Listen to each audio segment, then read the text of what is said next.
The Baba Ghoulie Show is brought to you by OTR Halloween Holidays.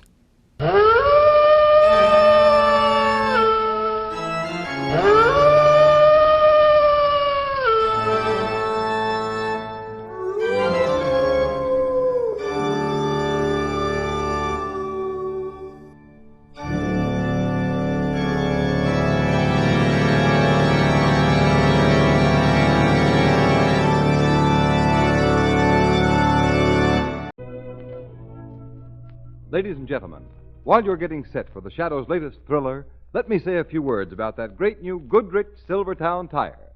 Because believe me, motorists, this new kind of tire is making history. It takes care of skid and blowout problems like they have never been taken care of before. And here's proof positive. The engineers of the famous independent Pittsburgh Testing Laboratory tested the regular and premium price tires of the nation's 6 largest tire manufacturers. The results? Listen.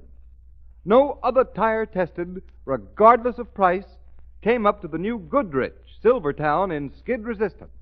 What's more, this great tire gave more non-skid mileage than any other tire tested in its price class, averaging 19.1% more miles before the tires wore smooth. That's the same as saying this new Silvertown gives you every 6th mile free. Ride on the safest thing on wheels, the new Goodrich Safety Silvertown.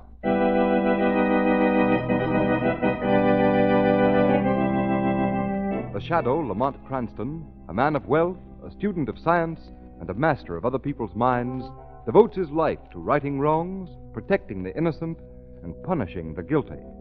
Cranston is known to the underworld as the Shadow. Never seen, only heard, his true identity is known only to his constant friend and aide, Margot Lane. Today's story, The Mark of the Bat.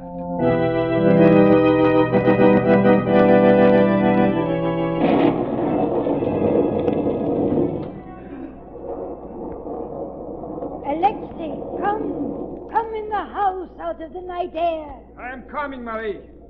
The dogs were restless, whimpering. Must be the storm coming. It is more than the storm, as you know it, Alexei. I'm not sure. Why aren't you in bed asleep? There'll be no sleep in this house tonight. Or any night. Then you've seen the great bats, too? Yes, I've seen the farmer's cattle.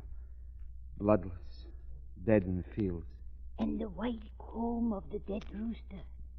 Ah, it was the same on the farm of my father in Croatia. Alexei, why did this Dr. Vickers send away his stepfather's servants? Why does he pay us so much to stay in this house? Why do we stay knowing what we know? Jobs are hard to find, Marie. But I think we go soon, when the master of the house dies. It cannot be long, and I am not sorry. It is his own doing. He brought the bats here, set them free to kill. And now they take his life from him, in the night, in the darkness. Only for his daughter am I sorry. She is young. She was beautiful. But each dawn finds her more like those things from the grave. Have you seen the mark of the vampire on her, Marie? Yes. Only this morning. On her throat as she lay sleeping. The sins of the father. It is his punishment. The great bats are children of Satan. He brought them here from the caves he found in that strange country he wrote books about. Yeah. And he laughed at the stories I told him. The vampire bat is a thing of evil, leagued with the devil, stealing the blood of the living, that the dead may go on living in their graves. The storm is coming, Alex. Well, it will drive the bats back into the cave in the mountain. That much is good. Marie! What is it? A shadow passed across the moon. Oh, the clouds of the storm, maybe. No. A bat, like a great bird. It is an omen, Marie, an omen. The dog howled. Yes. The dog howled. Quick. Light the candle at the crucifix. Yes, the crucifix. Here comes Dr. Vickers. Yes, Alexei. It is quite fitting that you light the candle. Say a prayer, Mary. Dr. Vickers, is the master. Major Stevens is here. Yes, Mary. My esteemed stepfather, Major Stevens, is dead.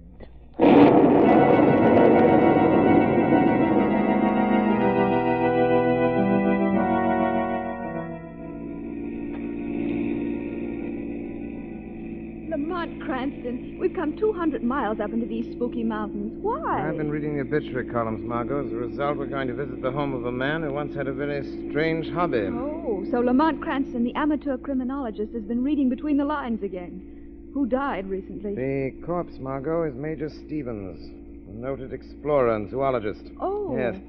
Before I tell you anything more, let me ask you a question. Yes? Do you believe in vampires? What? Creatures with the power to leave the grave, transform themselves into bats, and draw from the flesh of the living blood to feed the bodies of the restless dead? Lamont, are you serious? Quite. Of course I don't believe it. What's all this about? You guessing, or do you know? I'm going on a curious mixture of theory and fact. I've known about Stevens for years. He led an expedition of 5 men into the mountains of Ecuador, came back alone, with a cage full of vampire bats, big ones. For years, he's been breeding them. Oh, a cheerful hobby, I must say. Become an obsession. 6 months ago, I read that a neighboring farmer sued him, claiming those vampire bats killed 3 of his cattle. But Lamont, that's preposterous. No, Margot, it isn't. There are authentic cases where cattle have been killed by blood-sucking vampire bats. And you think Major Stevens' pet bats killed those cattle and killed the Major as well? It's possible. All of which leads to what, Lamont? Who are we going to call on tonight? Not Major Stevens, I hope. No, the Major is safely interred in his grave. Oh, you make it sound so cozy. Stevens had a daughter, Claire Stevens. I've checked up. She's suffering from the same ailment that supposedly killed her father, anemia. Oh. Stevens was wealthy. Claire's his heir, but she's underage, only 20. And there's a guardian in the picture, Dr. Vickers, who also happens to be the Major's stepson. I think I'm beginning to see. Apparently, Vickers is running things. He's even discharged the family servants and hired an old Slavic couple. Why? They're Croats, Margot, not very far removed from the atmosphere of their native land, where for centuries human vampires have been accepted fact. Now, do you see what I'm driving at? Yes. Yes, I'm afraid I do. Claire Stevens is being led to believe that she's a victim of human vampires. Yes. Whereas, actually, she's being bled to death by the giant vampire bats. Is that it, Lamont? That's right, Margot. Oh, It's just a breed of very large bats. I see. Oh, this is a lonely road. We haven't passed a car in ages. A little farther, huh? Good heavens. Oh, what's wrong, Lamont? Look. Look, a man lying there beside the road. Wait here, Margot. This may be a hold-up gag. Oh, what's wrong with him? Has he been hit? Beaten up, I think. Wait, I'll help you with him. Is he alive? Yes, but unconscious. Lamont, there's a paper clutched in his hand. See what it is. Listen to this, Margot. Dave, if you love me, come and take me away from this awful house. I can't explain, only come. If you don't, you'll never see me alive again. Signed, Claire. Claire Stevens. Oh, Lamont, this boy must have tried to help us. Yes, and failed. What are we going to do, Lamont? Drive him back to the last town we passed? No, Margot, he needs a doctor, and I think the logical man to patch him up is the one who may have had a hand in this. Vickers. You're going to take him to the Stevens house? No, you are, Margot. Oh, but you'll be with me in that house. Yes, Margot, but in my role of the shadow. It'd be better if you're not Margot Lane. Pretend to be an old friend of Claire Stevens. If she's in danger, she won't give you away. All right. Help me get the boy into the car. Then I'll drive. Lamont! What's the matter, Margot? Lamont, look! On his throat! Good heavens. Oh, a bat! Fastened to his throat. Kill it, Lamont! Yes. Yes, Margot. One of Major Stevens' pets. A vampire bat.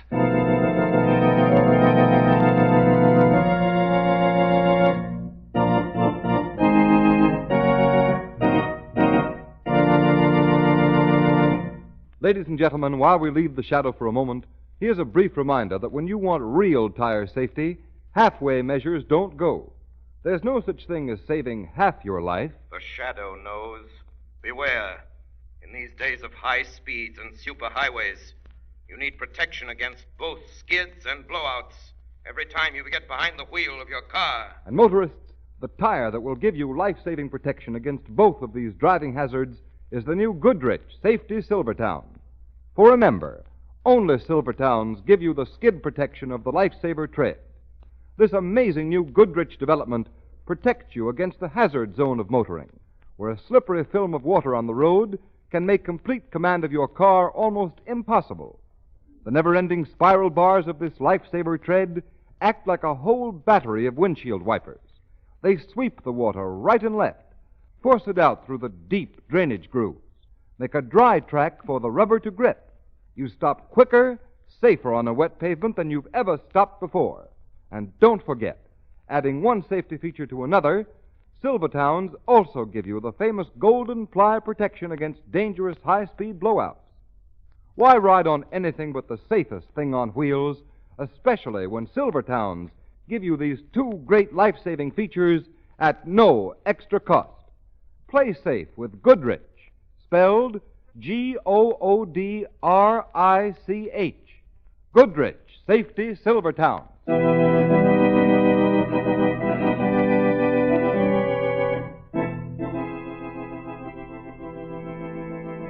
Alexei, who drove Dave Henderson here? A young girl, Dr. Vickers.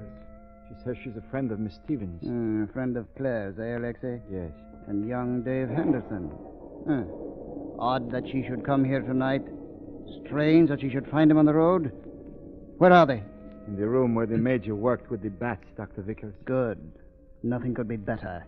It will save me considerable trouble. I locked the door. Unlock it. Then go back and watch Miss Claire's room. See she does not leave it. Why? What's the matter, Alexei? Your hand is shaking. You're afraid. Yes, and you would be afraid, too. Those caged bats in there, they killed the major. I know. They're creatures of the devil. Nonsense. There's nothing to worry about. I have released the good major's pets. Taken them out of their cages and sent them back to the bottomless pit in the grotto. Yes, but a bat like a bird of evil flew across the moon the night the major died. It was an omen of death. Tell that to Miss Claire. She'll believe you. And watch carefully, Alexei. 2, perhaps 3 of those bats may fly across the moon tonight. More omens of death. But now, go upstairs. See that I am not disturbed. Yes, Doctor. The girl is there, at the far end of the room with the young man. Doctor, are you Dr. Vickers? Yes. I understand you brought a young man here, victim of some hit-and-run driver. No, he's been beaten. I'm afraid his skull is fractured, and not only Yes. that... Alexei told me your fantastic story of finding a giant bat drawing his life blood from his But throat. it's true. The marks are still on his throat. Look, there. Still unconscious. Has he spoken at all? No, but don't stand there. Do something. You're a doctor, or so I was told. By whom?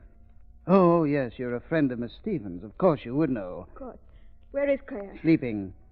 You were coming to call on her at this late hour. Why? Well, we're old friends. I heard of her father's death. Do you know this young man? No, I don't. That's odd.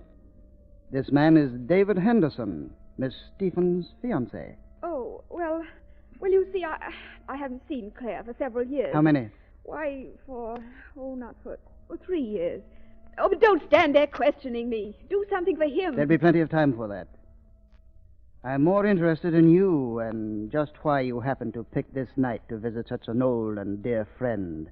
A friend who apparently never spoke of Dave Henderson, to whom she's been engaged for many years. A childhood sweetheart. Well, you... Yes, I see. I see you are lying. Who are you?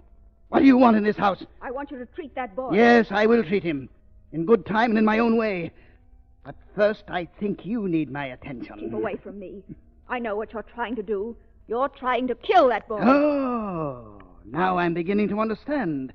So you know. Yes, I know. You know too much. Too much to ever leave this house. No! Alexei, let go of me. Let me go. I saw somebody bring David to the house. I know he's here. Oh, a lucky interruption for you. It will give you a few minutes' grace, young woman, and a chance to see your dear friend, Claire Stevens. You and Dr. Vickers done to Dave. Who was that woman? Let go of me. He's in there. I know he is. Come, Doctor says you stay in your room. Come. Oh. What's going on out here, Alexei? Doctor, I couldn't stop her. She tricked me. She ran down here. I'll take her back. No, Come. I won't go. You've got Dave here. It's all right, Alexei. Let her come in. You wait out in the hall. Oh. Yes, Claire, my dear, Dave is here. You can see him. And there is someone else, an old friend of yours. An old friend? Yes, that young woman there. Well, you don't seem to recognize her. Perhaps it's been so long since you've seen each other. Claire, don't you remember me? Grace Wilson. We went to school together. What? I heard you were in trouble. I thought I might be able to help. What? Oh, of course. Grace Wilson. I'm so glad you're here, Grace. But, Dave, you said I could see him. Where is he? There, on the couch. Dave. Oh, Dave, darling. It's Claire. Oh, is he dead? No, but he may die if we don't get help. Revive him. This Dr. Vickers won't help. Why won't you do something? Dave's hurt. His head's cut open. Dr. Vickers won't help because he did it. What? He wants Dave Henderson to die, just as he wants me out of the way now that I've discovered his secret. And you, Claire Stevens, you're marked for death. No. I can see it in your face. You're as pale as a ghost already, half bled to death. You're a victim, too. A victim of vampire bats. No, it can't be. Not that. I've been ill. Dr. Vickers has been treating me. Your father died of Dr. Vickers' treatments. Dr. Vickers, you... Why do you look at me like that? Why, my dear child. Oh, then it is true. Those sedatives and the open window. That was so the giant bats could come from the well in the grotto Oh, and... you've been listening to the fantastic tales of Marie and Alexei, my dear. Monstrous nightmares out of a ghoulish past. Miss Stevens, don't listen to him. He's a murderer. We've got to get your fiancé out of this house. But he won't let us go. The door's locked. He has the key. Yes, my dear, you are quite right. The door is locked. I have the key. The only way out is through that door leading to the tunnel in the cave. To the bottomless pit your father so aptly named the Well of the Bats. Father sealed that tunnel when the bats escaped. Yes, but I opened it again. It will come in very handy. Tonight. The storms have kept the bats in the grotto for many nights now. They must be very hungry for blood. What a feast they will have. Come, Claire. No. The vampires are tired of coming to you. It is time you visited them. Oh, Stevens, get back. Keep away from Stupid him. heroics will not save you. Keep back, young woman, or I shall have to shoot you. The bats won't mind. Not so long as the blood in your body is still warm. Come, Claire. Come with me. No. Very well. Perhaps you would rather follow your beloved David. I'll take him first. No, don't. He doesn't know anything. If you'll only let him go, no. I thought that would bring you to me. Dr. Vickers. Dr. Vickers. You are startled, Doctor. I see in your eyes and read in your reeling mind questions. No. Questions beating in your brain like the black wings of your destroyers. Who am I? Where am I? Is this voice you hear real, or the trickery of a mind warped and twisted by the remorse of murder done and murders yet to come? No. The gun in your hand trembles, Dr. Vickers. Your lips are dry. But who are you? The shadow, Dr. Vickers. The shadow! The shadow! It would seem you have heard of the shadow, Doctor. Yes, I've heard of you, Shadow. Do you believe what you have heard? Yes, I know all about your devilish tricks of mesmerism, hypnotic influence. I know you're here, in this room, that I can't see you. I know my gun isn't any use against you, but that won't stop me. I'm going into the grotto, and I'm taking these girls with me, both of them. Try to stop me, Shadow, and I'll shoot them both. All right, Claire, and you too, Miss Wilson, or whoever you really are. Quick, get through this door, unless you want me to use this gun. No, don't. We'd better do as he says, Miss Stevens. Come on. All right, Shadow. Let's see you follow me through this door.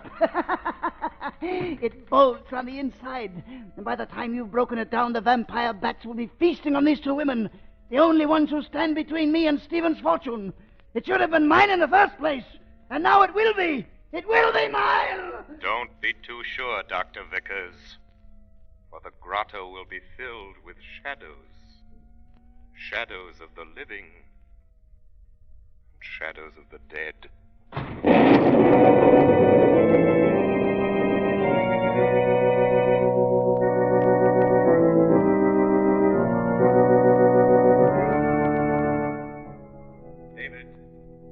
David Henderson, listen to me.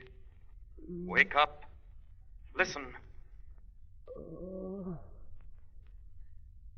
my head. It aches. Listen, David Henderson. You came to save your fiancée. She's in danger. Dr. Vickers has taken her to the grotto, to the Well of the Bats. What? Claire gone into the cave? Yes. What? Who am I talking to? There's no one here. Oh, I must be out of my mind. No, there is someone here. The Shadow. The Shadow? Yes.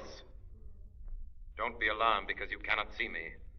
Even to those I try to help, I must remain unseen, unknown, for their own safety. There is no time to explain the whys and wherefores of my presence. I'm here to help you and your fiancée. If we don't get into the grotto and stop him, Vickers will kill Claire Stevens and a girl who was with her. No.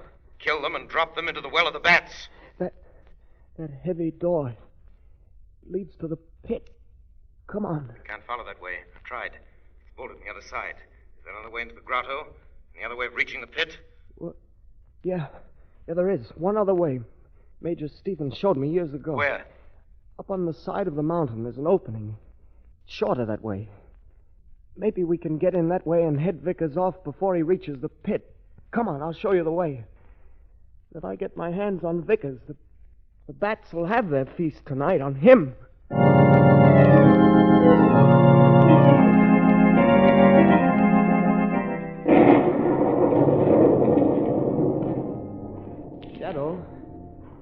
Shadow.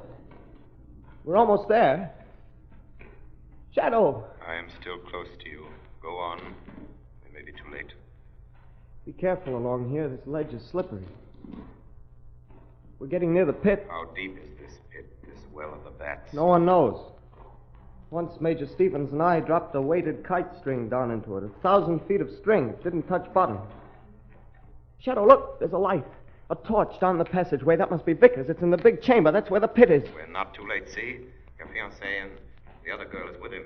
Wait, stop here. What? He's forcing them toward the pit. He's going to kill both of them. I tell you, let me go. No, you've done your part. Stay here. No, I won't, I tell you. But you must. To understand, if Vickers saw you coming, he'd shoot you down. You'd be signing the death warrant of your fiancée and the other girl. Oh, I'll get him. I'll get him before he sees me. Let go of me, Shadow. Sorry, I had to knock you out like that, Henderson, but it was the only way.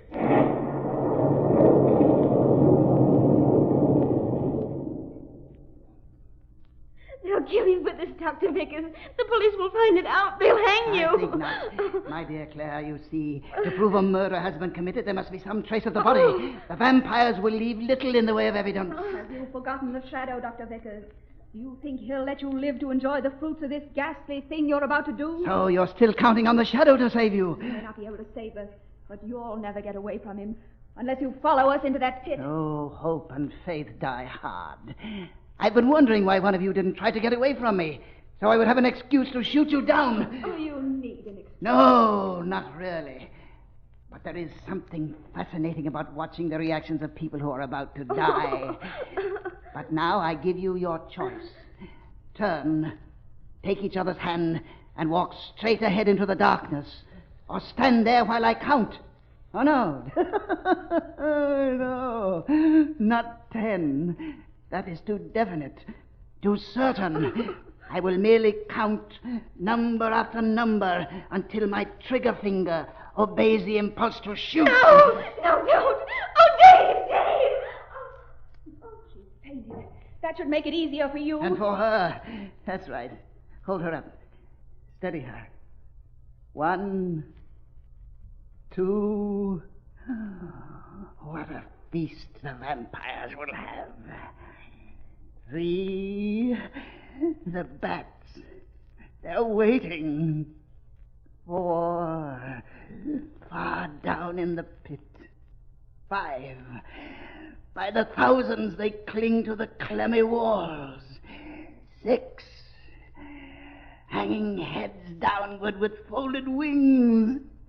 7. Waiting. 8. Waiting! Yes, Vickers. Waiting. Waiting for you. For you! You got through! It's useless to struggle, Vickers. Your trigger finger obeys the impulse to kill, but the gun hammer won't fall because my hand is on it. Vickers, you should have used an automatic. Oh, you devil! Yes. If only I... Yes, if you could only break loose. Try it, and your arm will snap like the stem of a pipe. Gun. Let go. I knew you'd find a way, Shadow. You can let go of her now. Where is she? Is she all right? Yes, she just fainted, that's all. Oh, there you are, Vickers. Well, the Shadow got you. Well, you'll hang for what you did to Claire's father, but first I'm going to pay her for torturing... No, you won't! No, you won't! Stop! And I won't hang! Stand where you are, or I'll shoot. Go ahead! Shoot! Shoot me! The Shadow was right. The vampire bats are waiting for their feast. For me! And I won't disappoint them. They'll have their feast. They'll have their feast. Now! Now!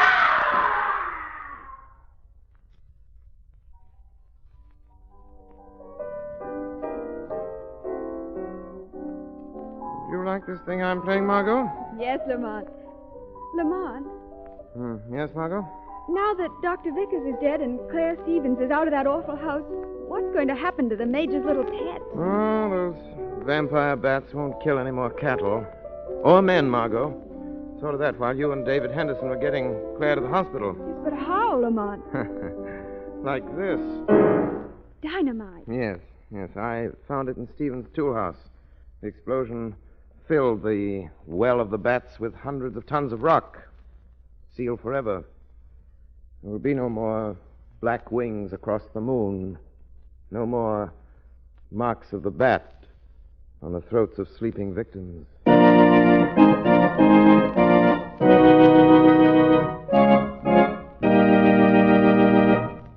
You have been listening to a dramatized version of one of the many copyrighted stories which appear in the Shadow magazine, now on sale at your local newsstand.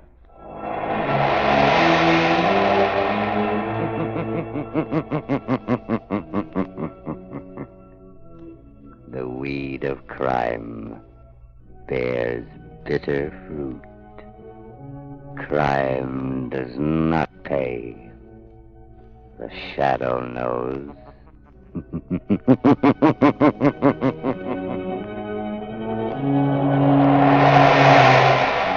All the characters and all the places named are fictitious. Any similarity to persons living or dead is purely coincidental.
It's intermission time at the Baba Ghoulie Show.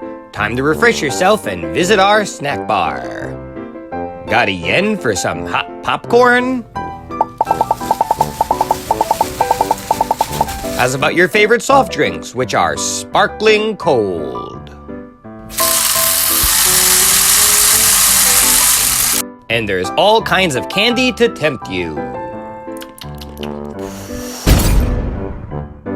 It's radio time, folks. Enjoy the rest of the program.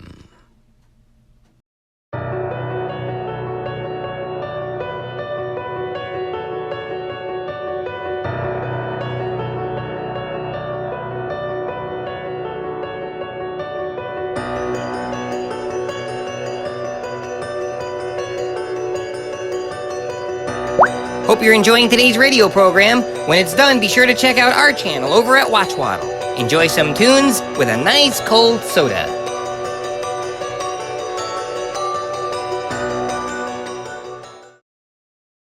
Hey everyone, Waddle from Watchwaddle here. Hope you're all enjoying today's radio show, and don't forget to check out some of Watchwaddle's tunes. So round, so firm, so fully packed with hits. Screwy Forest's Watchwaddle cartoons. Available on Channel Watchwaddle.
Special extra, just out, 11 o'clock edition. Fire table, will you?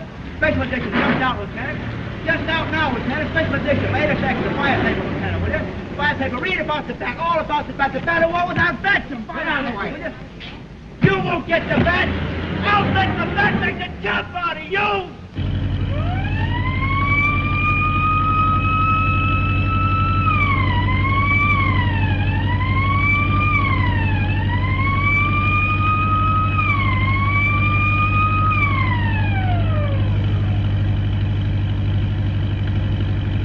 Station KHB broadcasting from the police department. Warning to all citizens. From 11 p.m. sharp until midnight, the entire district in the neighborhood of the Bell residence between 4th and 5th Streets and 2nd and 3rd will be absolutely restricted to all persons and completely surrounded and in the hands of the police, as they have been boldly notified by that mysterious criminal, the Bat, that he intends to enter Mr. Bell's home at that hour and extract from his safe that famous Rossmore necklace, which Mr. Bell recently added to his priceless collection of jewels.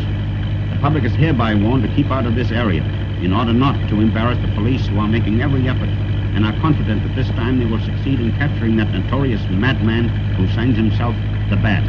This is Station KHB broadcasting from Police Department.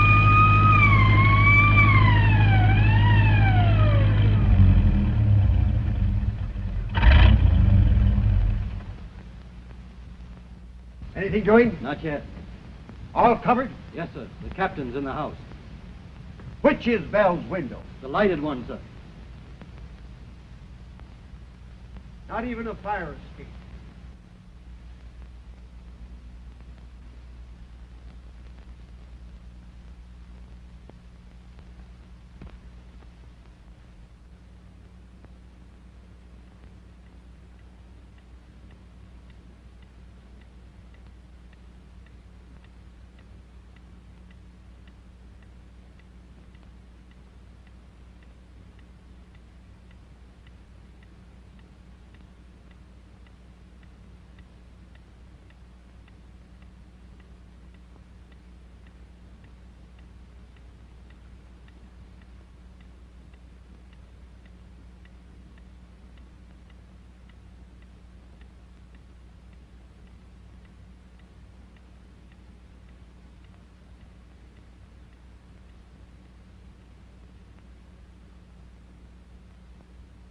Everything all right, Mr. Bell? Quite all right, Captain.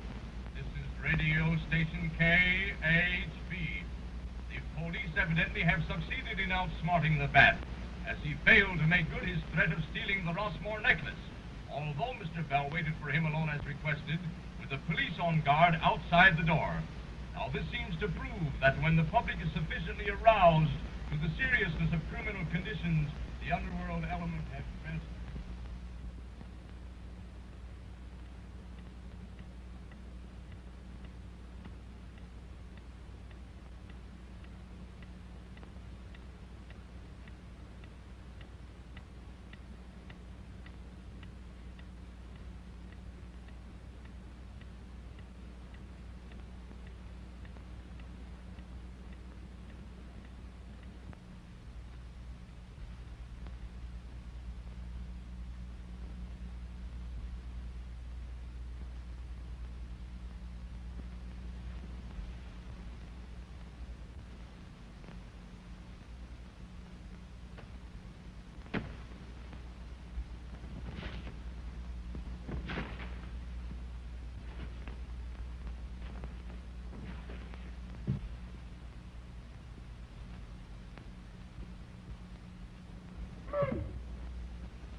Bell.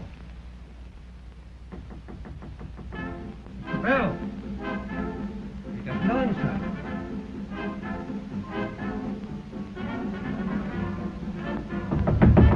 Bell.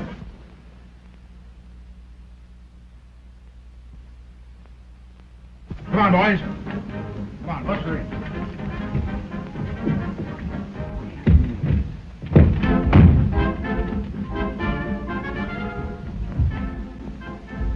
Bell. Bell! Hey, you! All of you! Come up here! The necklace is gone! The bat! Give me that. To the police. Why waste time chasing rainbows? I always get what I go after. Bell was easy because his clock was fast and you boys were slow. Au revoir, leaving for the country to give the police a rest. Get Detective Anderson. We'll get this back. I tell you boys, no cheap crook is going to make a sucker out of me and get away with it.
I was standing at the foot of the stairs, and I looked up, and I saw a gleaming eye. It winked at me. I tell you, this house is haunted. Rubbish. I've taken this house for the summer, and I intend to stay. Well, then you can stay in it alone. Why do you suppose the servants left? I don't think the housemaid ever had a pain in her side, and I don't think the cook ever had a sister. And her sister didn't have twins. They was just scared stiff, and they ran away. Because they saw it. You're a fool. Keep quiet. I won't keep quiet. I've worked for you for 20 years, and I guess I have a right to speak my mind. You haven't got a mind. If I had one, you wouldn't let me use it. I stuck by you when you was a theosophist and a suffragettist. And I've seen you through socialism, Fletcherism, and rheumatism. But when it comes to spookism, I'm through. Shut up!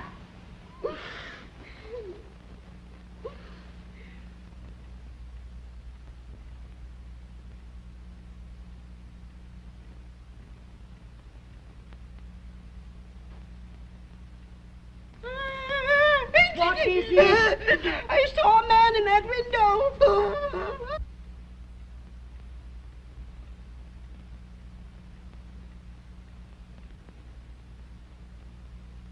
Nonsense. You're seeing things. Don't I know it? Well, the next time you see anything, tell me and scream afterwards. Scream first, you won't wait.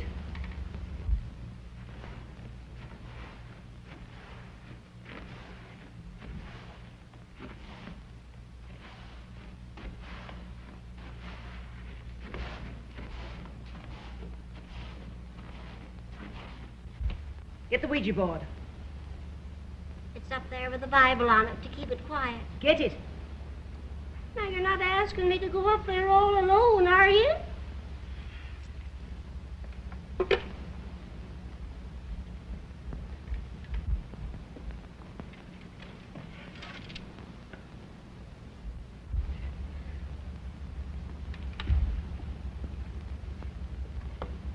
Now, keep your mind a blank.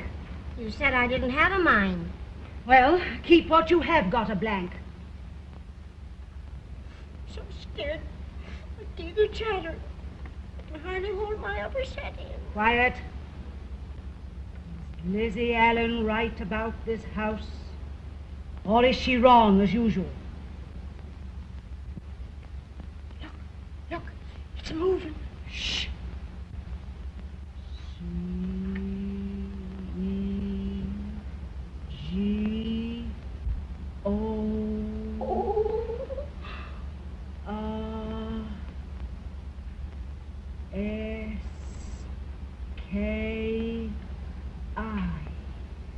Russian. B-A-T.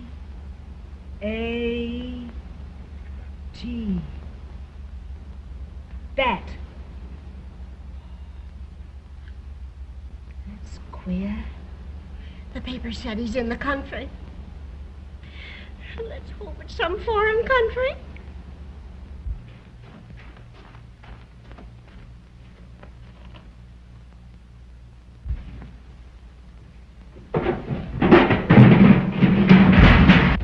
What's that? I'm going to find out.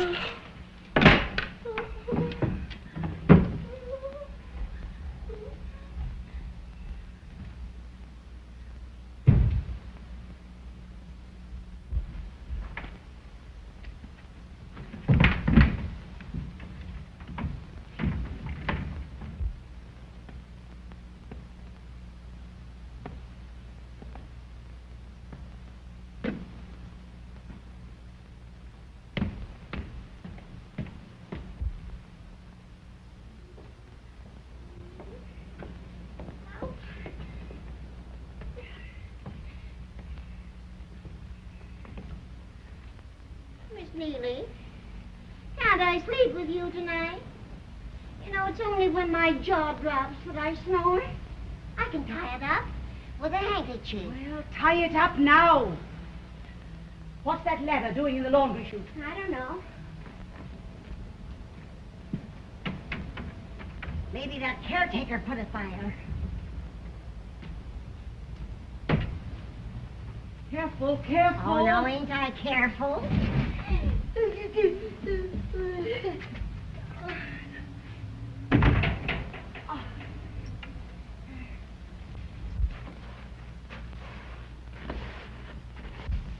I don't like that caretaker. I wouldn't have him, only he worked for the Flemings and came with a lease.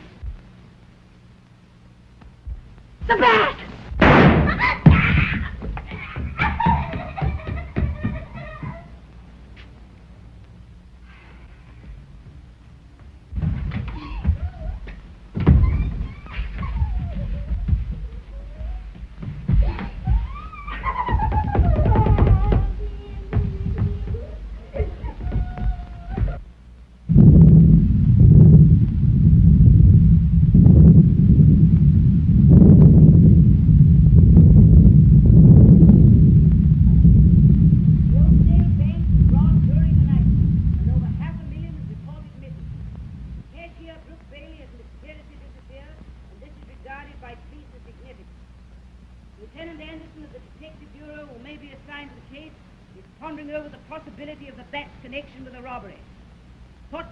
The bank's president is traveling in Europe and has not been reached. The police are spreading their dragnet in an effort to locate young Bailey, the cashier. Now, what on earth are you doing? I'm setting a bear trap for the bat if he ever comes flying around here. And I've got the other end fastened to the bed. Miss Neely, have me a look at the paper? Put on your glasses. I don't need no glasses. My eyes are all right. It's my arms. They ain't long enough. Now, do you see? Detective Anderson says that nobody's ever seen the bat. He might be a merchant, lawyer, doctor, or even a trusted servant.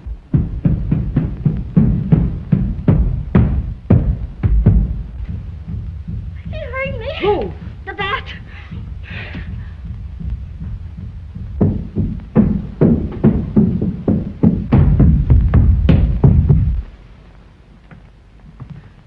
Who did that? I don't know. This house gets on my nerves. Won't let me sleep. Don't trust him. Caretaker means servant. Bat. Who won't let you sleep? Ghosts. Listen, he's here again. He opens windows when I'm looking, and I can't see anything. He slams doors, and there's no one there to slam them. It rolls things down the stairs, and there's no one there to make them roll. And that ain't all. He whispers to me from behind the wall.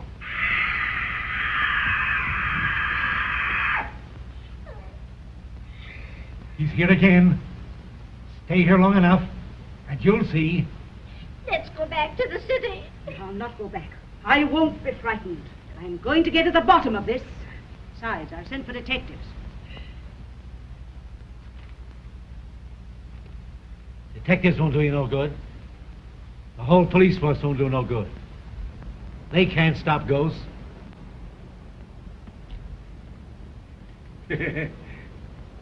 Nobody can stop ghosts. There. Did you hear what he said?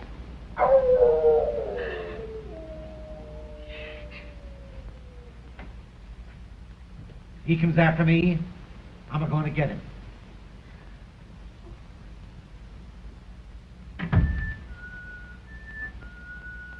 Oh, dear. I can't see a face. Oh.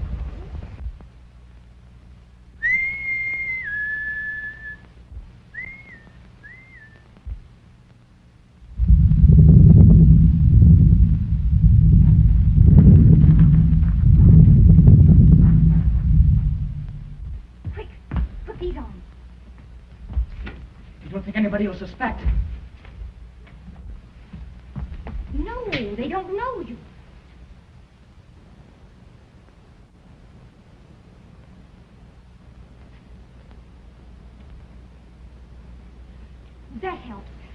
Now hurry, we've got so much to do.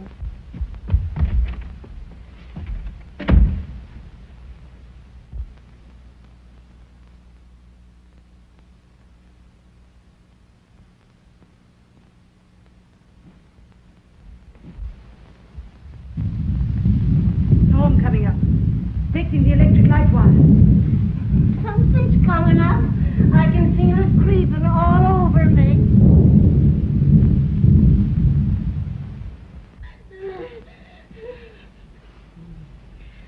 It's your liver.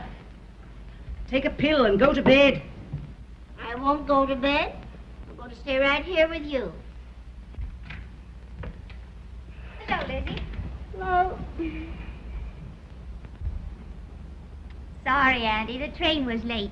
But young Mr. Fleming was kind enough to drive me over from the station in his car. I think the less you have to do with that spendthrift nephew of Fleming's, the better it'll be for you. Oh, but why, Andy? I don't like him. He leased this house to me.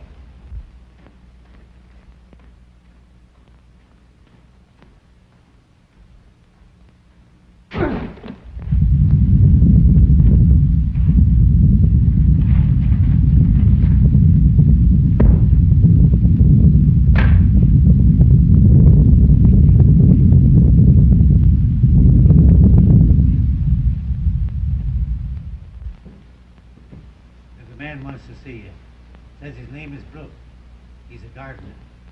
Looks funny to me. Yes, I meant to tell you I engaged him for you at the agency today. Well, what you standing there for? Show him in. In here? Of course. All right. I'm sure you'll find his references very satisfactory. He was 3 years in his last place.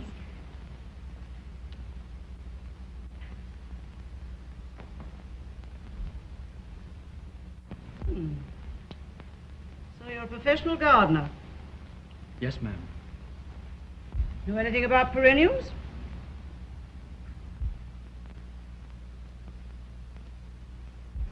Yes. They're the ones that hold their leaves in the winter. Had any experience with rubeola? Oh, yes. And alopecia? Yes, but they dry up if you don't water them.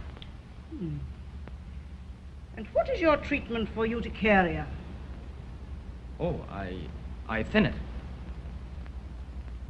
You must show him to his room in the right upper wing.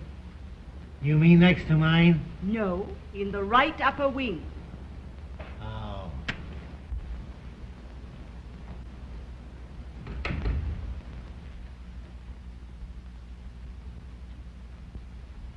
Oh, Dale. You know young Bailey, the missing cashier of the bank? Why, yes, slightly. Why? Nothing.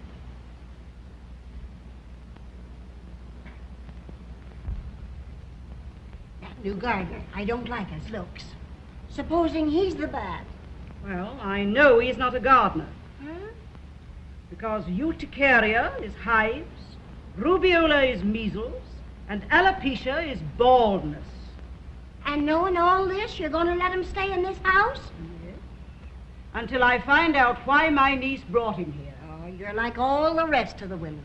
A good-looking feller comes in the door, and your brains fly out the window.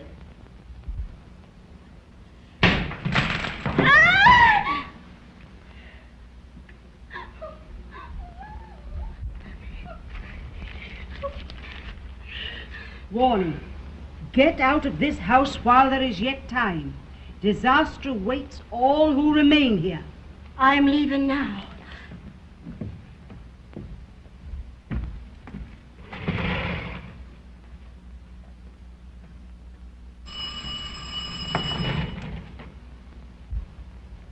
Dr. Van Rees to see you. Doctor? Lawyer, merchant, doctor, bat.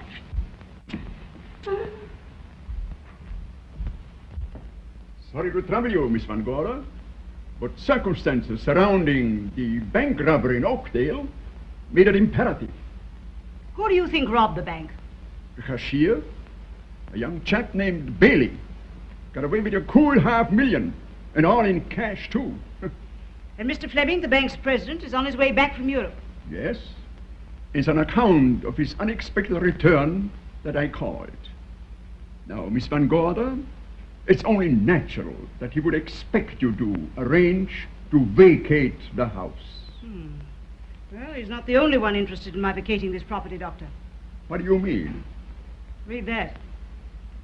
It was thrown through that window just before you came in.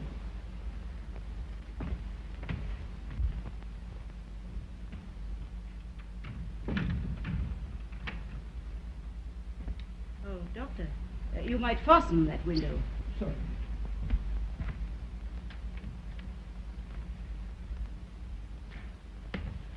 That's the second warning I've had. Of course. Then you decided to... Exactly. To remain right here. I don't intend to leave until I've learned the meaning of all this.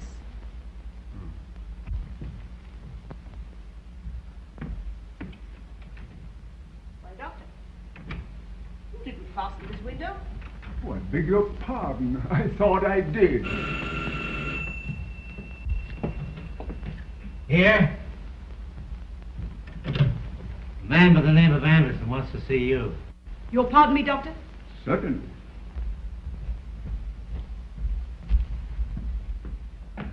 Your aunt is a very determined woman. Why, yes, she is.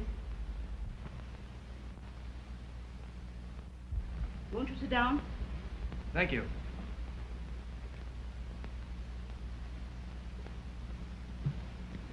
I suppose the reason you answered my call so promptly was because I hinted that the bat might be connected with mysterious happenings in this house. Exactly. Well, I'm not sure that he is. However, I'll tell you everything so you can draw your own conclusions. Splendid. You should persuade your aunt to leave the house. It's too isolated. 2 miles from the next village. Enough shrubbery around the ground to hide a dozen assassins. Oh, but Doctor, what enemies could my aunt have? Seem to be no matches. No. Well, I'll get you some. Very kind.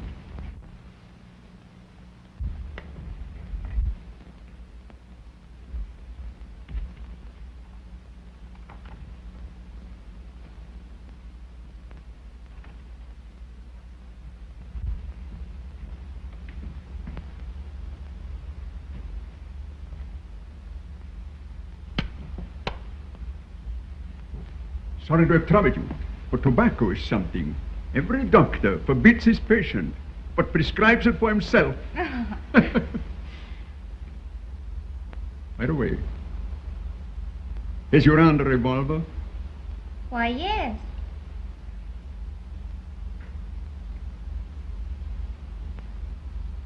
It's late.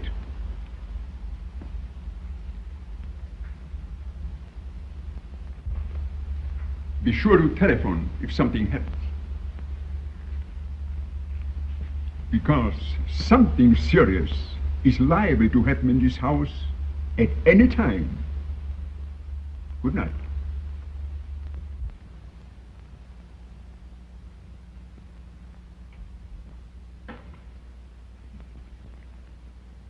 Young Fleming is a spendthrift of the worst kind. I see. And you think he leased this house to you without his uncle's consent, eh? Yes. To get the rent money to gamble with. And now you think he's trying to frighten you out before his uncle's return. Is that it? How do you know Courtleigh Fleming's in Europe? I read it in the paper.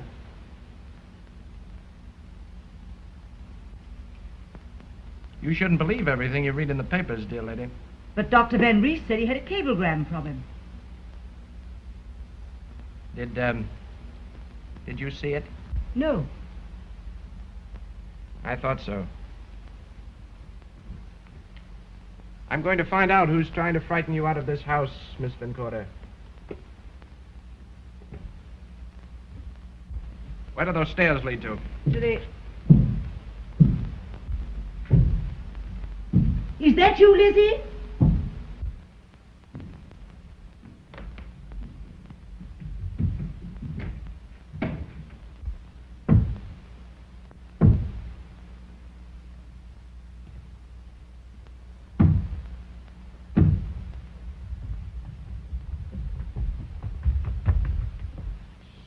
Careful. There's a detective downstairs. They heard you pounding.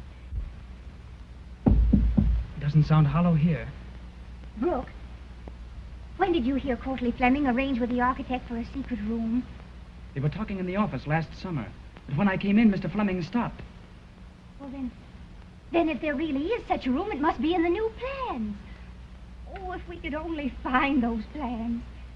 Dale, you're doing an awful lot for me. Well, you know why. You bet. Oh, not now. I've got an idea. Oh, Brooke.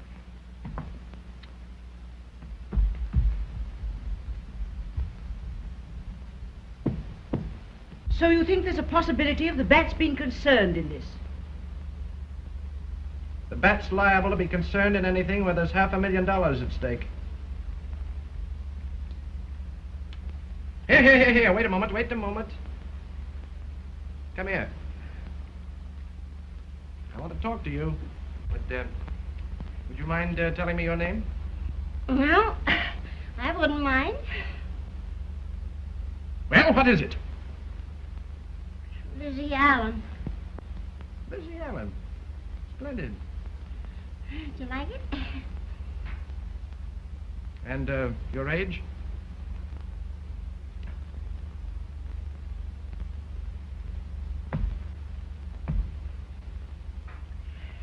22. She's 42. Well, I ain't the only one in this house that's over 40. That will do.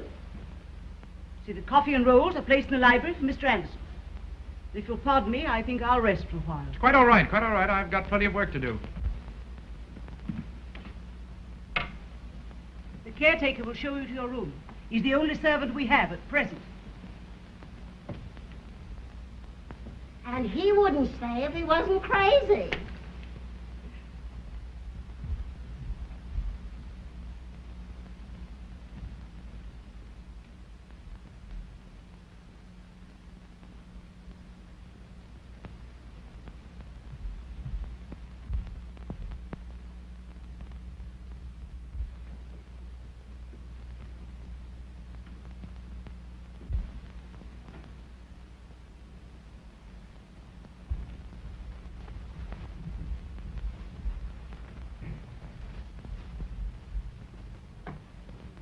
What you wait, please.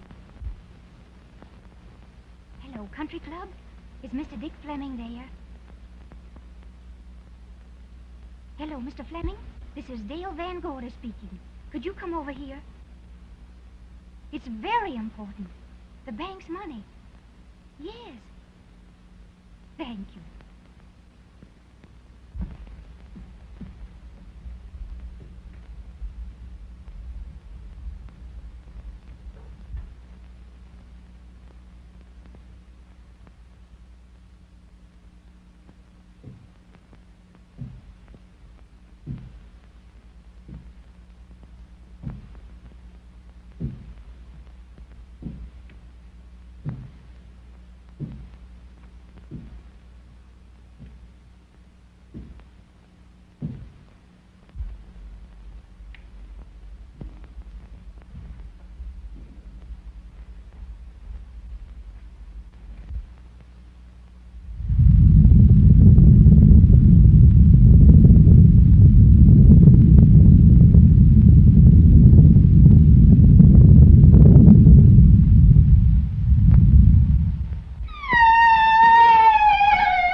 Stop it!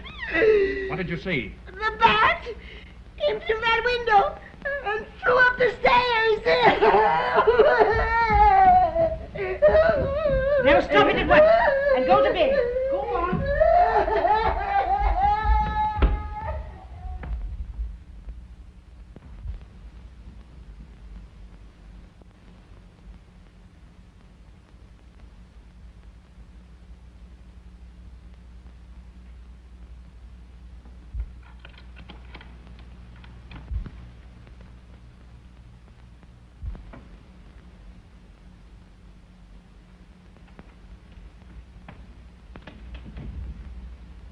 Oh, it's you, Mr. Fleming. Yes. I rapped several times, but no answer, so I used the passkey. Your call seemed urgent. What's wrong? The money stolen from the bank. I think it's in this house. What makes you think so?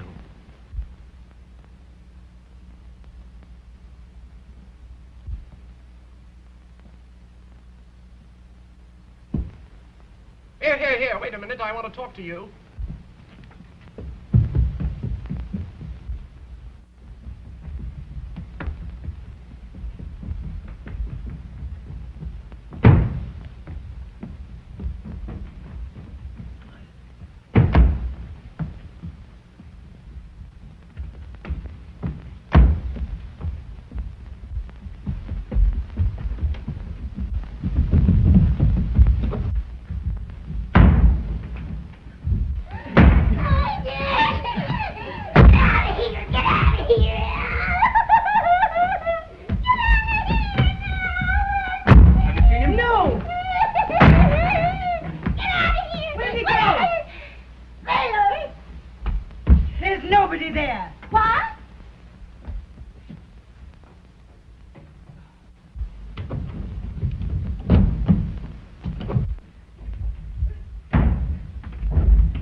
Yes. A hidden room would show on the blueprint. That's what I thought. You might look in that old chest in the dining room. My uncle used to keep blueprints there. Oh, thank you. I knew you'd help us.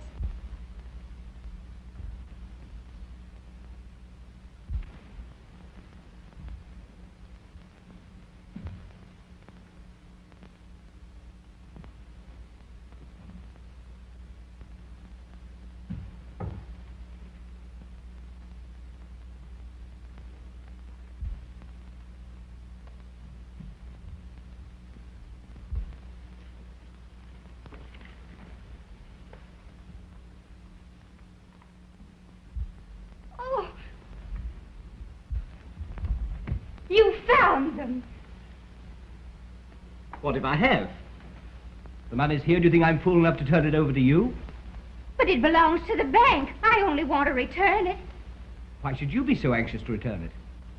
Because I want to clear Brooke. I'm engaged to him, and even my aunt mustn't know that until we can find the stolen money. Won't you help us? How do I know you're telling the truth? Well, if you don't trust me, there's a detective upstairs. Give him the plans and let's search together. A detective? What's a detective doing here? People have been trying to break in. What people? I don't know. Then the money is here. What are you going to do? I'm going to find that hidden room, and I don't need the help of any detective. This is my uncle's house, and everything in it belongs to him. If you leave this room with that blueprint, I'll scream.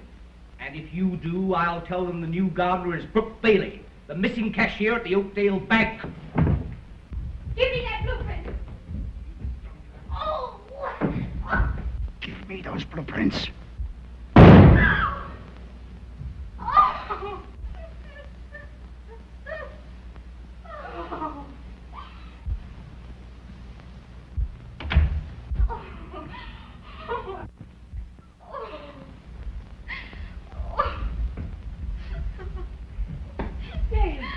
What is it? What's the matter? Tell me. Speak to me. I didn't do it. It's Richard Fleming. Somebody shot him from the top of the stairs. What do you mean by somebody? Did you see anybody? No, a flashlight blinded me. Oh. Who are you? The gardener. Gardener, eh? One shot fired. I fired that shot myself last night. Splendid. Quit thinking, Miss Van Gorder. But I'm afraid I shall have to arrest your niece. You can't do that until after the coroner's verdict. And you'll have to wait to Dr. Van East for that. I see. Well, let me tell you something, Miss Van Gorder. When I find it necessary to make an arrest, I'll make it. And I'll not wait for any coroner's verdict. Now I'll tell you what to do. Take your niece over to that chair and say nothing to her. I'll do the talking.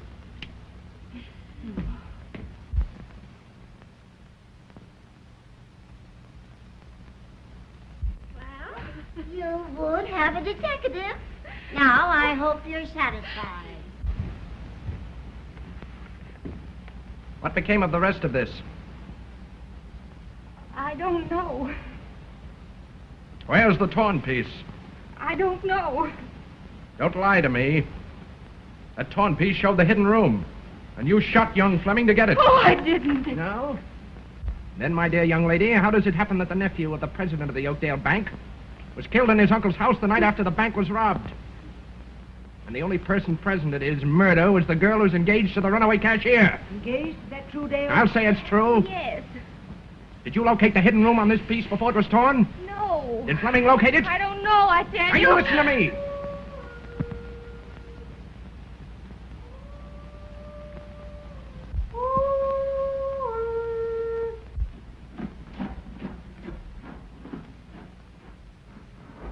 Anybody home here?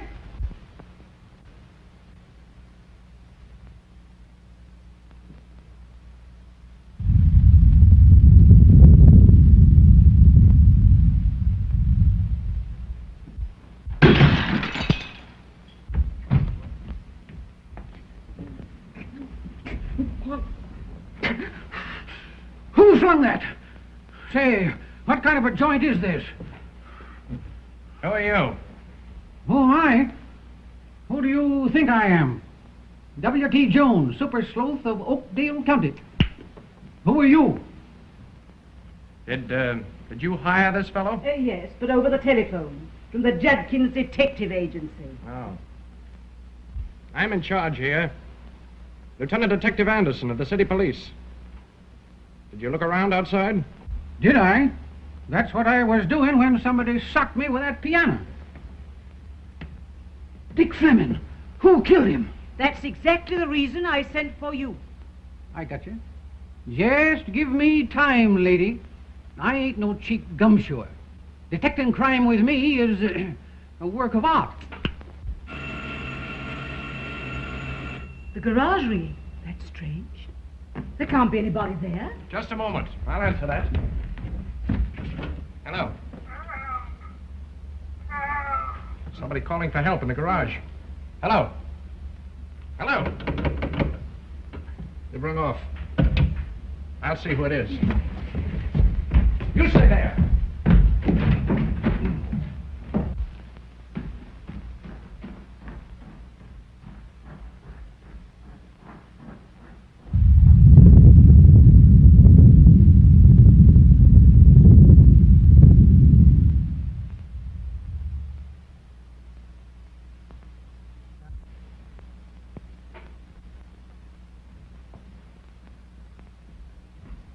There go the lights again. Who's monkeying with him?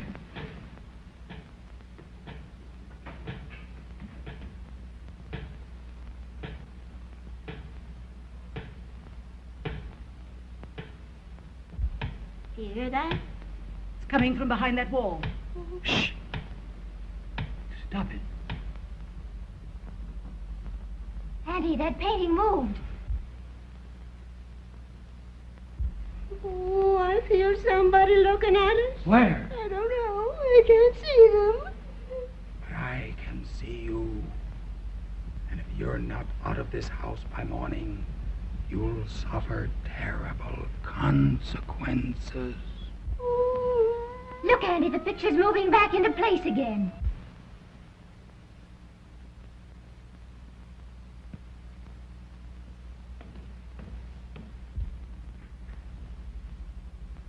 Look behind that picture.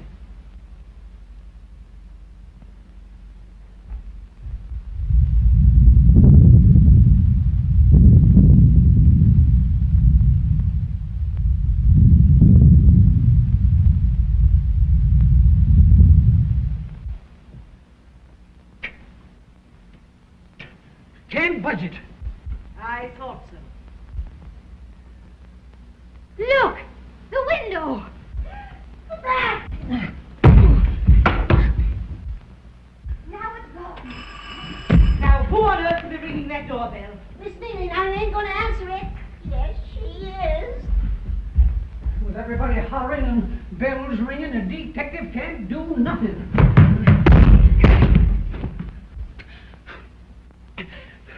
Now, what made that do that? Dr. Van Rees. You'll pardon my coming back, but I must have left my cigarette case. I'm so glad you returned, Doctor. A terrible thing has happened. Young Fleming has been murdered. Murdered? Yes, murdered.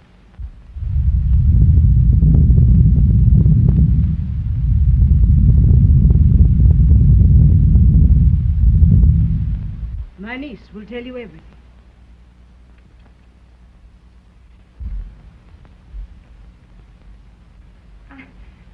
I was standing at the foot of the stairs when young Mr. Fleming started up. What stairs? The stairs in the living room. Why did young Fleming come here? I sent for him. Why did you send for him?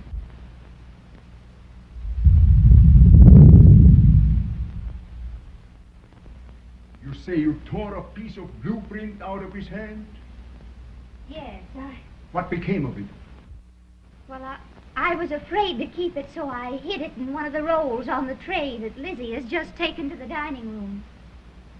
I see. May I have something to cover the body? Yes, good.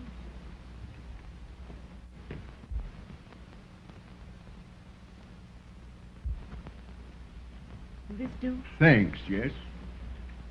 Gosh, I'd like to get a headlock on the guy that pulled that painting stunt.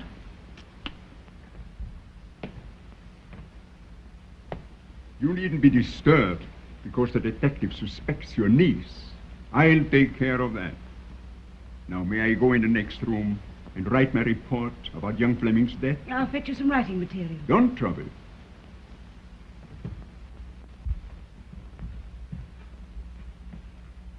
May I close the door? Of course.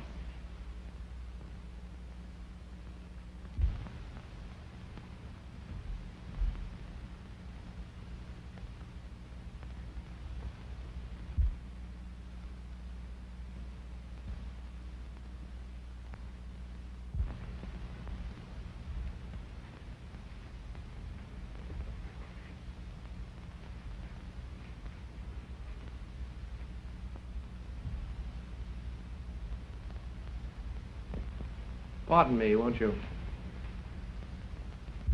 May I inquire just who you are? I'm Dr. Van Rees. Oh, yes, of course. Mrs. Van Gorder explained about you. Well, my name is Anderson, Lieutenant Detective Anderson of the City Police. And now that we're better acquainted, Doctor, I'll presume to trouble you for that piece of blueprint. Blueprint? What blueprint? Why, the little piece of paper that you took from the tray. You're mistaken, Anderson. I took nothing from the tray. Then, my dear doctor, it's time I consulted my oculist. Are you insinuating that I'm a liar? You can call it anything you like. But I want that piece of paper.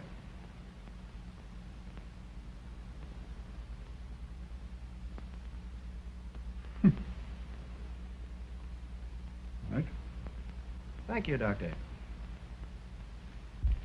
You know, it's peculiar, but sometimes these little bits of paper are very, very important. Really? Fireplace, eh? There are dozens of fireplaces in this house. Hidden room, fireplace. You don't believe in that hidden room bunk.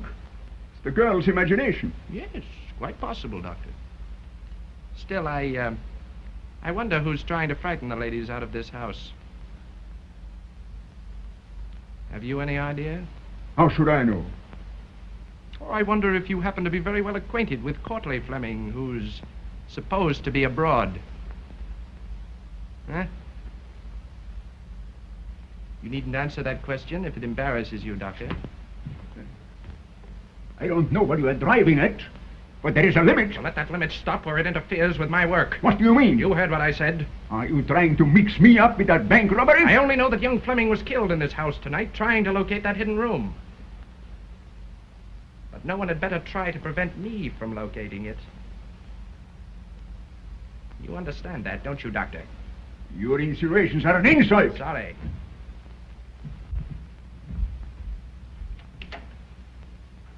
I'll see you later, Anderson. Anytime, Doctor, anytime.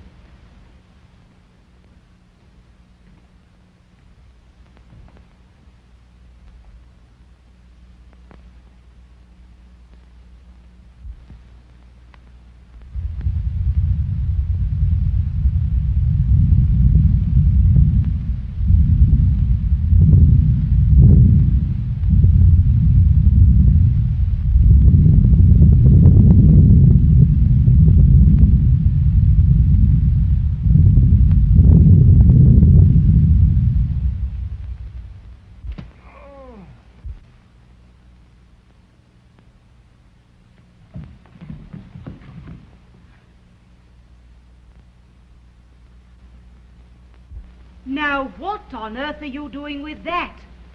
It's for your feet, if you'll ever go to bed.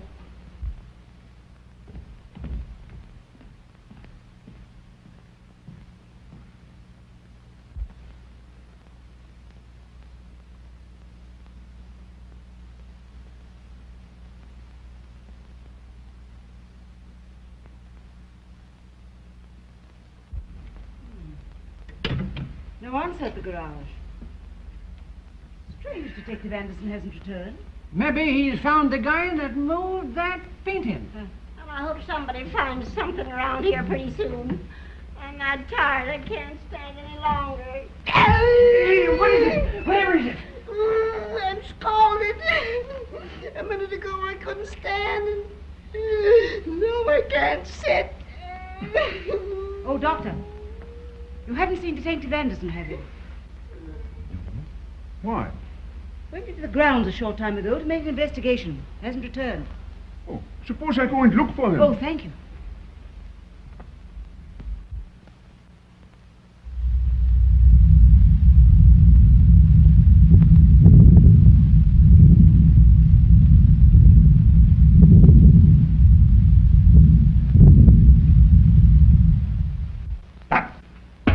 There you are. Look straight ahead. Get those people out of this house or I'll burn you alive. Don't turn around till you've counted 10. Start counting now. Now go.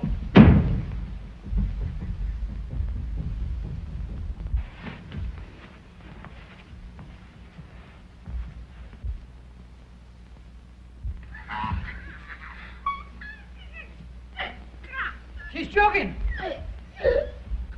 Ain't she joking? What is it? The bat. Put up your hands. Stop. It's the law speaking. Reach for the ceiling. Oh, he's ill. Get some water. Don't wait. Don't go near him. Wait. Wait till I search him.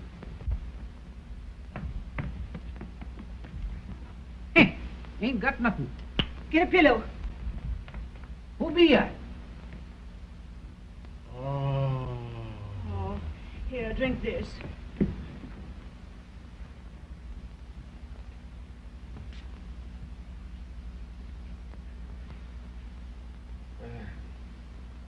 Where are they?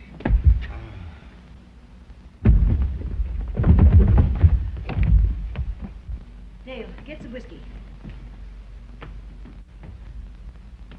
You mean to tell me that you got booze in the house? Yes, for emergency. And that's the reason everybody's trying to bust in here. These doors are locked. Who locked them? Who's he? Caretaker.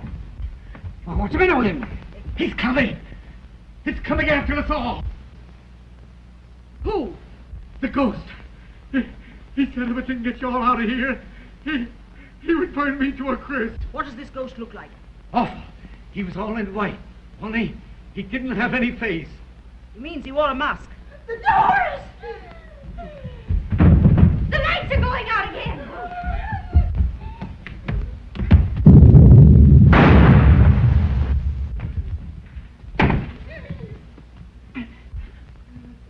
They shot at me.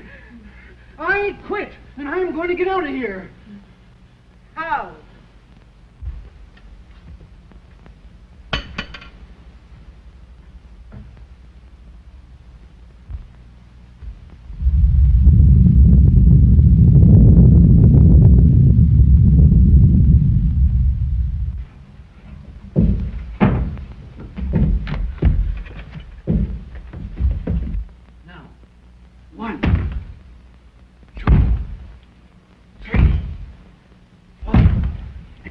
Try it again. 1, 2, 3, 4. Once more. Listen.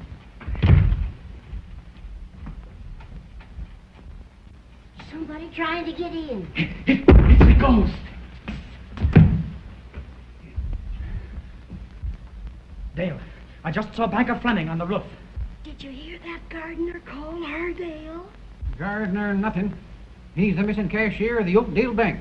And I hereby arrest you for murder, robbery, larceny, and everything else that's wrong around here. Oh! Annie, don't let him arrest Brooke. I made him impersonate a gardener so we might look for the hidden room and find the stolen money. I'm sure it's hidden in this house. Rot. Who would hide money in this house? Banker Fleming. Hey, he's in Europe. Brooke had to disappear to avoid arrest. There was evidence framed against him. Oh, we didn't want to deceive you, but... You didn't. Gardeners don't have manicured fingernails.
When Detective Anderson comes, send him up to the attic. Miss Neely, ain't you gonna take me with you? Oh, you're trouble enough on the ground floor. You'd be a nuisance on the roof. If I yell, you come. Who, me? Yes, you.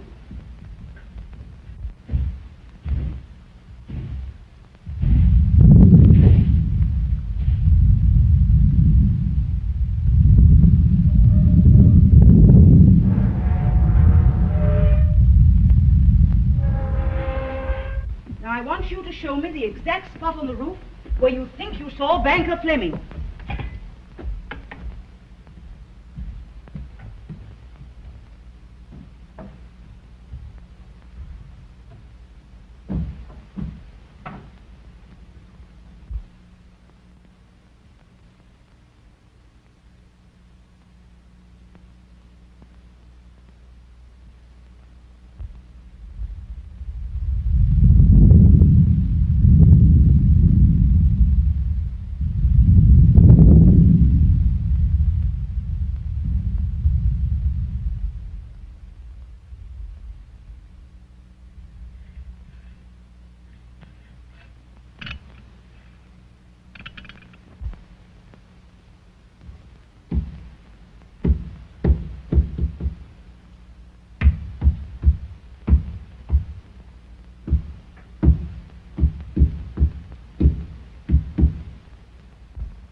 I never saw the safe before.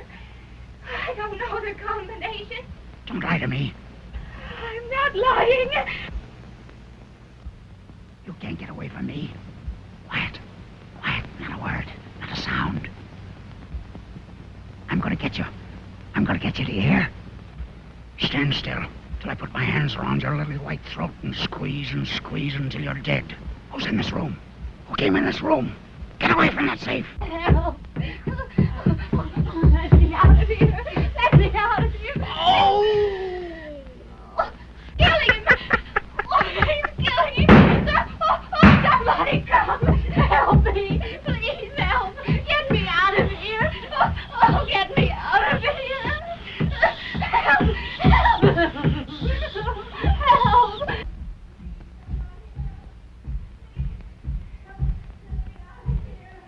There's someone behind that fireplace. It sounds like Dale.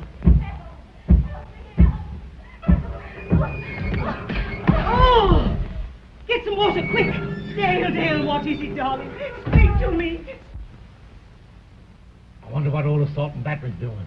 My instinct tells me we ought to get a doctor for him. I don't like that doctor. One good look at him would cure anybody. He ain't there. Who ain't? Him. Why? Where'd he go? Maybe he weren't there in the first place. Say, what are you trying to do? Trying to kid me? No, but we're all commencing to see things. And when you get like that, you gotta do something. And I'm a-going to do it. Now, don't tell anybody. Cross my heart. But you need a lot of courage around this shack.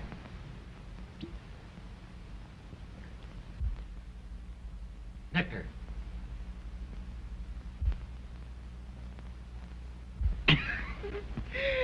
I'm blind.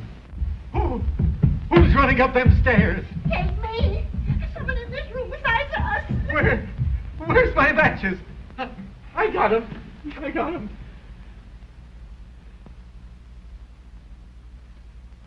Say, what do you mean by putting out that light? What? I put it out? Give me back my bottle. You say there were two of them? And the bat shot the other one? Oh, it was terrible.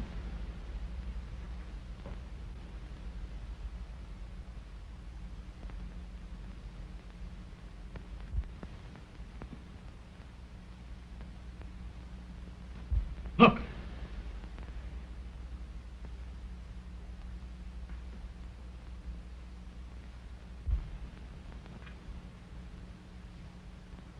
Who's that?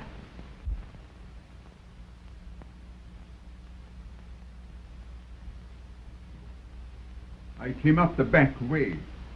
I saw your light, and I thought it was Detective Anderson's. I've had no luck looking for him outside. Doctor, there's a man behind that fireplace.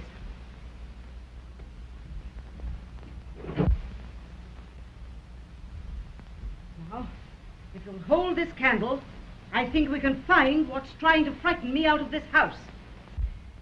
It was right here that I touched it.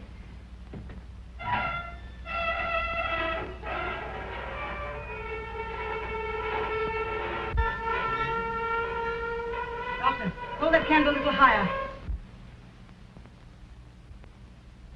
I can see him in that corner.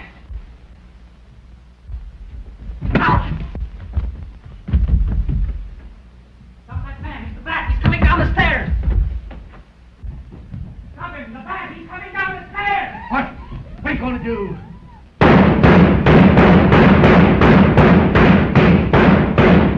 Say, what are you shooting at? Where is he? He didn't come down here. He must be hiding in one of the rooms upstairs. Come on, we've got to get him.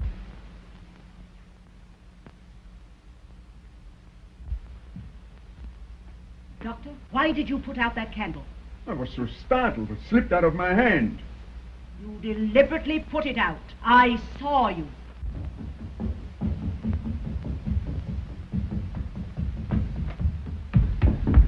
He got away. Thanks to Dr. Van Reese. Please. following me up those stairs.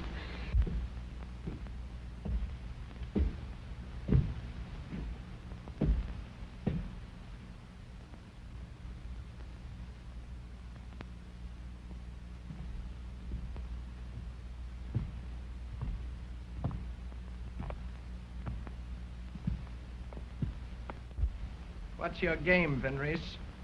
What do you mean? You know very well what I mean. You tried to kill me downstairs. You make a mistake, Anderson. Oh, no, Doctor. You're the one who's made the mistake. Ask him why he put out the candle and let the man escape from behind that fireplace.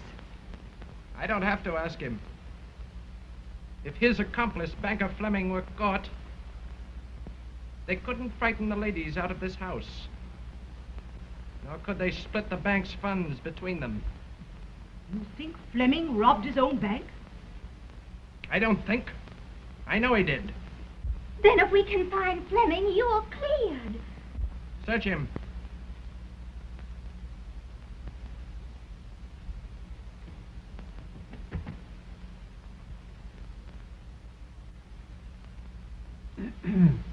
Now we're getting somewhere. I told you to keep out of my affairs, Van Rees. Why, that's my revolver. How did he get it? Took it out of my pocket when he hit me over the head.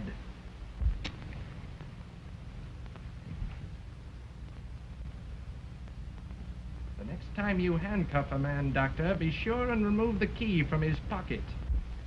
Open that door. Now you get in there. I'll see you later, Doctor. Lock it. Put the key in your pocket. Now we'll give this hidden room the once-over. Listen.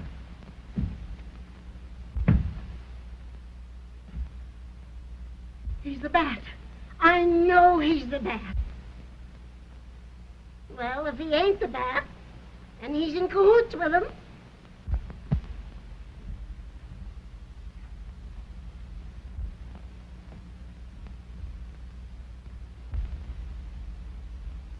He fell in downstairs. Didn't know who he was or how he got here. When we looked for him, blew it. He was gone.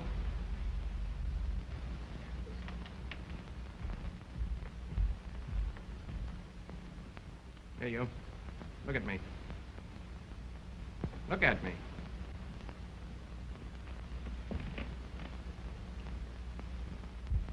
Know me?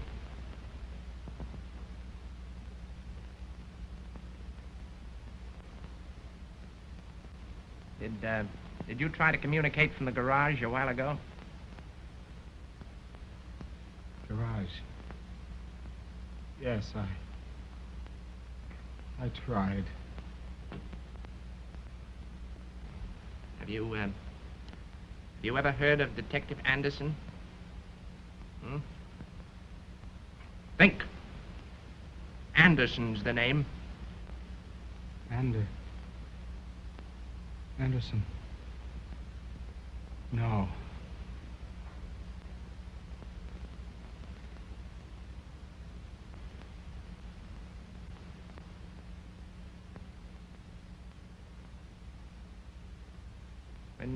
When you left those people downstairs, where did you go?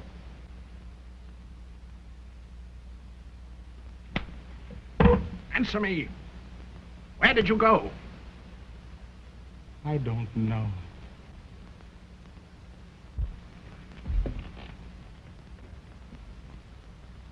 Stalling. Keep him covered. If he makes one move, shoot. And shoot to kill, understand? I gotcha. We should have discovered this easily. Anyone could tell it was phony. No flu. My niece says there's a secret panel with an entrance from the outside. Oh, that's so. Would you mind telling me exactly what happened? I'll try. I was so frightened it seemed like a terrible nightmare. The fireplace closed just like this.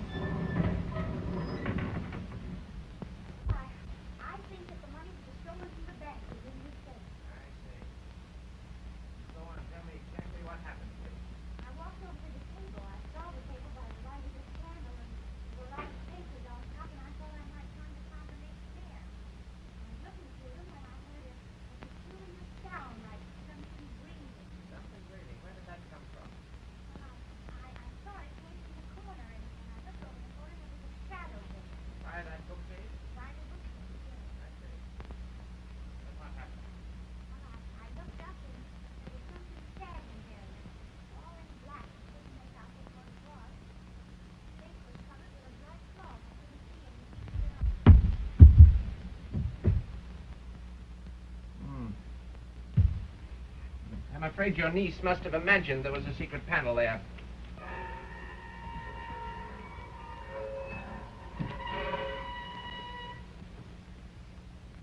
Well, there may have been money in that safe at some time, but it certainly isn't there now. Look, a man just crossed that skylight carrying a satchel. A satchel? Yes.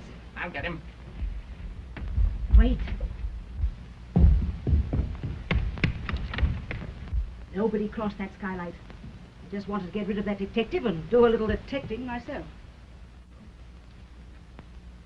Now, the man the bat shot evidently managed to remove that satchel from that safe before the bat attacked him. Now, there's just one place possibly could have hidden it. The hamper. No, behind it. Oh, it's here!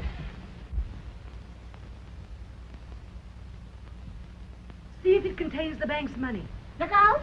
There might be a bomb in it. It's the money. All of it? That's it. Now, if you can find Courtly Fleming, our mystery is about ended.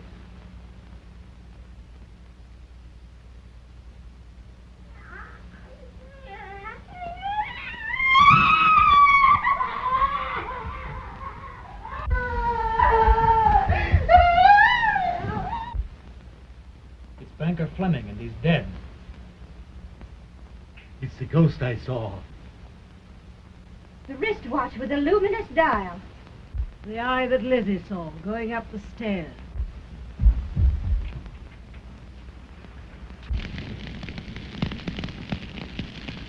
Hey, look! There's a fire down there. It's the garage! Come on, get busy. We gotta put it out.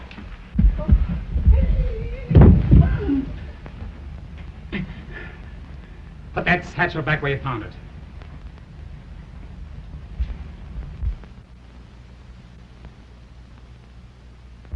Not a sound if you value your lives. The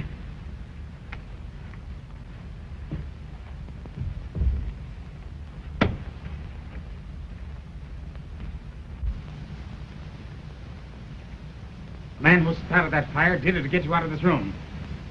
In a moment, he's coming back either through that door or through the window. He's after the money. Now pick up your guns. Put out the lights. Now get back. Back into the shadows. When he comes, be quiet.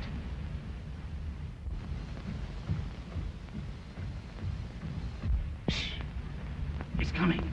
Remember, he's a killer.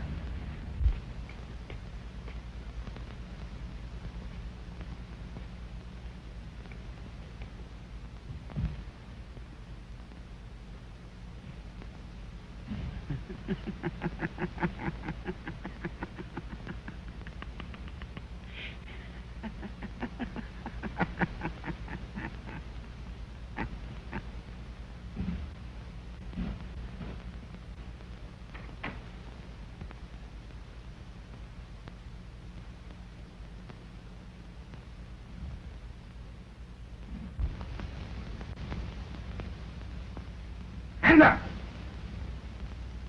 Put on the lights. Search him.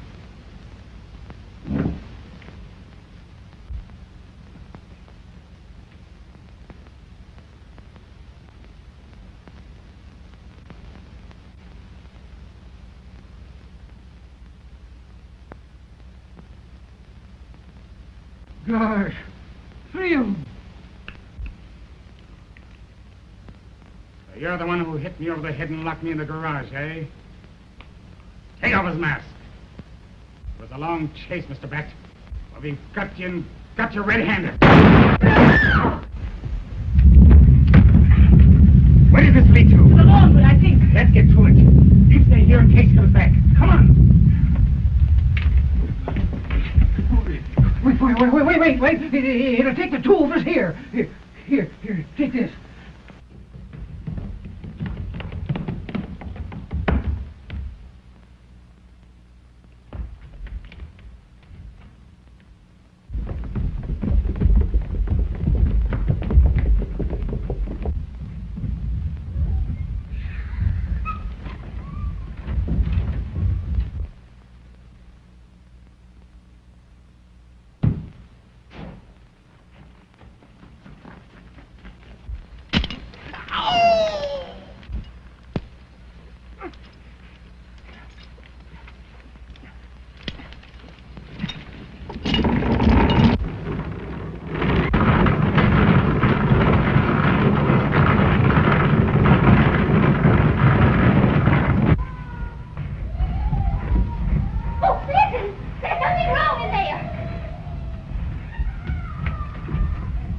It's locked. We'll break it down.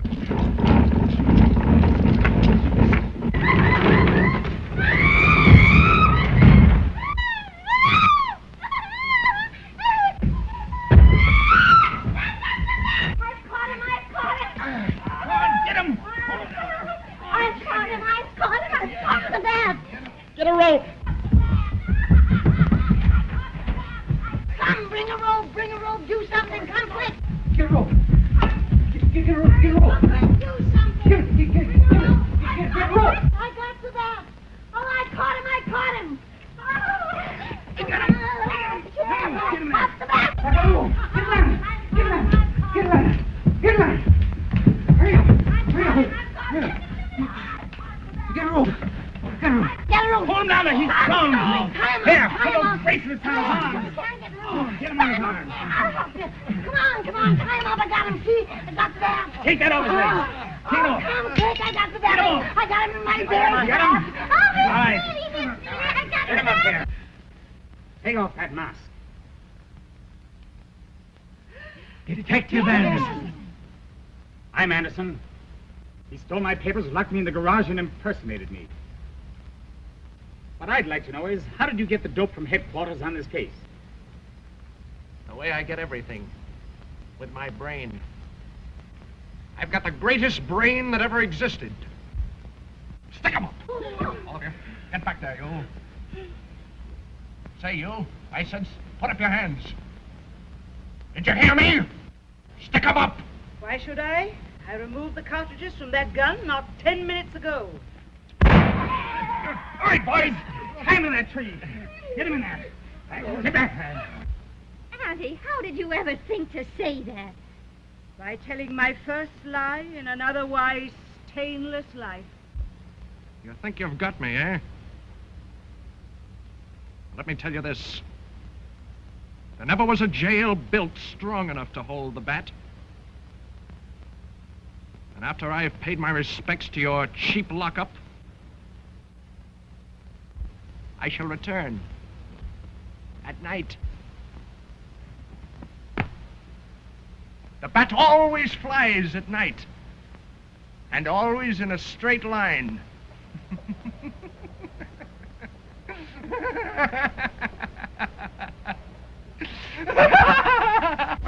Wait a minute. Don't do that. We're not through yet. Keep your feet, everybody. Don't put out that card.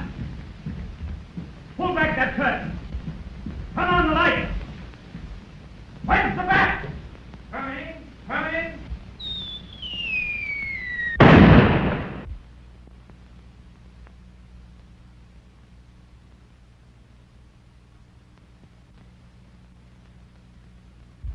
Ladies and gentlemen, I'm here to appeal to you in behalf of a very dear friend of mine, the Bat. If people really discover his identity, he's heartbroken.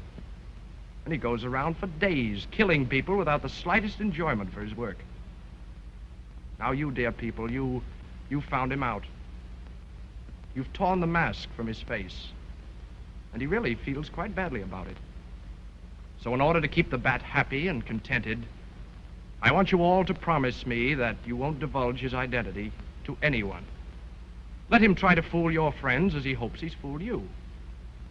And in return for your consideration in this matter, he promises not to haunt your homes, steal your money, or frighten your little children. Is it a bargain? Thank you. And now, ladies and gentlemen, before I conclude, may I be permitted to say that the Bat simply pursues his murderous calling for your entertainment. And that underneath his horrible exterior, he really isn't such a bad fellow at all. And I ought to know. Thank you.